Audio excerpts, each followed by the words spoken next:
guys, welcome back to Homeschool and Life. It's Lauren with you here today.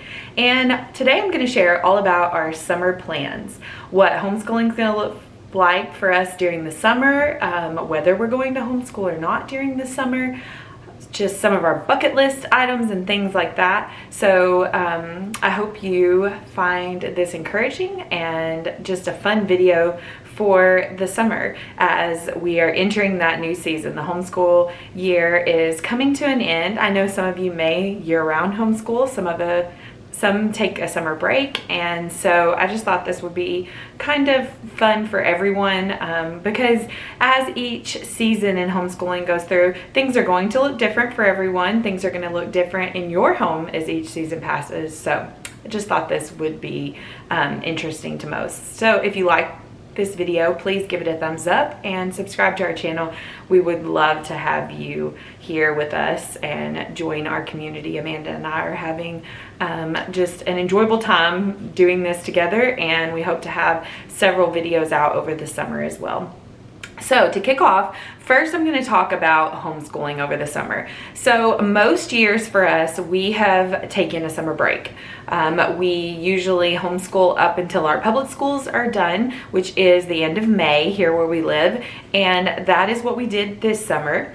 And so this is the week after Memorial Day. And so we usually homeschool up till around Memorial Day, and then we take some time off until usually sometime in the late summer, I will say. Usually it's the end of July. Sometimes it'll trickle into August a little bit, but where we live, we have a lot of heat, extreme heat that comes during that time of year. And so for us, it's better to kind of start the ball rolling again with homeschool and just start a few subjects. We do a slow start usually at the end of the summer, and then, you know, kind of kick back in full gear after everyone else goes back to school towards the end of August. So that is our plan for this year as well, minus finishing math. Some of my kids did not finish their math at the end of this year.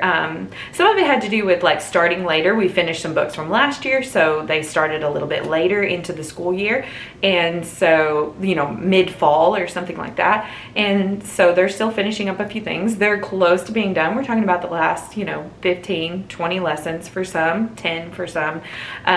So my plan for us this summer is actually this week we're taking the complete week off. We were off for Memorial Day. We're going to take the entire week off this week, and then for the rest of the summer, the plan is to do math at least, and it might be a language arts lesson or something like that occasionally too, but mostly math is what I'm going to ask them to do about 2 days a week. My older kids are kind of made their own schedule. They want to get done probably within the end of June, so that is their plan, is to finish up their math by then, and then they can take off the rest of the summer. The little boys, it'll probably stretch through most of the summer, so we are just going to finish up those math books so they can start fresh in the fall. So that was what we would like to do.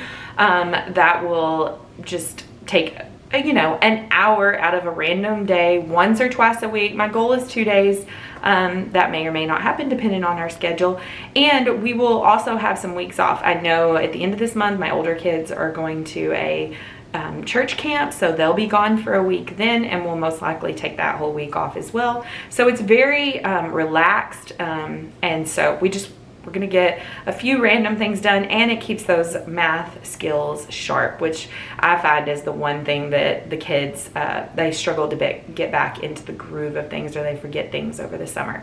So we'll work on those along with maybe like multiplication facts or things like that over the summer. And then of course reading. Reading will be something they do all summer. They do this on their own, unprompted, but I'll definitely try to provide them with books to read. I'll offer certain things especially for my younger ones, that like, hey, would you like to read this chapter book or another one that we might get from the library? We'll go to the library and get things from there, just so they have fresh new things to read that will interest them. And we'll do that over the summer, especially for my younger guy. he was kindergarten, first grade this year. Definitely excelling in reading above his grade level for sure. But I want to keep up with that because that's something at that age that I think is super important too. So we will definitely be reading through the summer. And outside of that, there's not a whole lot we're going to do. We're not going to be doing any of our group subjects or anything like that. It'll only be like a little bit of individual things sprinkled out there throughout the summer, and that will be it. I will encourage my kids to keep up with their own personal Bible reading, especially my older ones. I will probably read Bible story books. We do family devotion still through the summer. That will be the same, but just encouraging them to keep up with their personal Bible reading, because I know as you get more relaxed in the summer and things aren't the same, and you can kind of drift away from certain habits, and they definitely have those habits in their lives, and so I want to keep encouraging them to do that. So their own personal Bible reading or Bible study. Some of my middle boys have their Bible study books that they still were working on during the school year that they haven't finished up, so which I bought them as like a year-round thing, so it was definitely not just for the school year, so they can keep working on those and just keeping those things going, even for myself, making sure that I'm consistent in my own time in the Word of God. So that is our school plans, as we'll call it, for the summer. And then for the rest of the summer for us, it is not going to include a lot of travel. We sometimes will camp during the summer.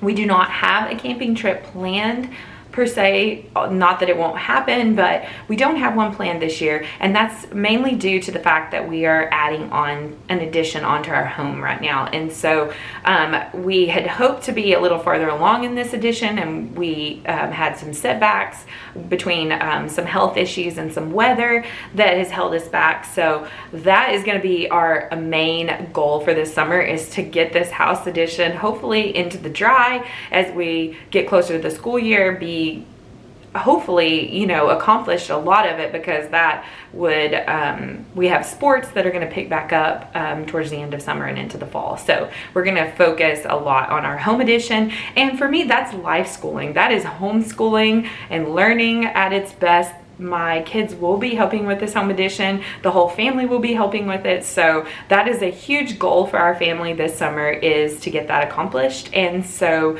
we will be doing that, and that will be mostly our summer will consist of. It will definitely be a at-home summer, but we will definitely do fun things. We have access to a pool that our kids can use. We will probably visit a water park with friends, our local lake where we go often during the summer. We will definitely be making trips up there. My kids have summer jobs still, so they'll be working on those things. My son, who is in football at our local high school, will have summer practices. He has actually pretty early morning practices that he'll be going to about 3-4 days a week. They'll definitely have weeks off as well, and they'll have a few weeks where they're not doing anything, but we have that still going on throughout the summer. So that is what our summer bucket list, if you want to call it, is. It's just having a lot of fun here at home, enjoying the pool, and just anything local. We'll probably do some hiking before it gets real hot and things like that. So that is our plan. And so tell me in the comments below what your summer plans are. I hope to accomplish definitely some reading this summer. I have been reading a lot more recently again, and so some time by the pool, reading a good book over the summer is my goals, along with some homeschool planning this summer. And we hope to, Amanda and I are going to be working on our curriculum choices sometime in this next month for the next year. We'll hope to have those filmed and out on video for you guys. Some videos coming up about all our individual grade curriculum choices for all of our kids. So that is what we are going to be doing, and we are so thankful to have you here with us. We hope you guys have a wonderful summer as well, and we will see you here again soon. Bye, guys.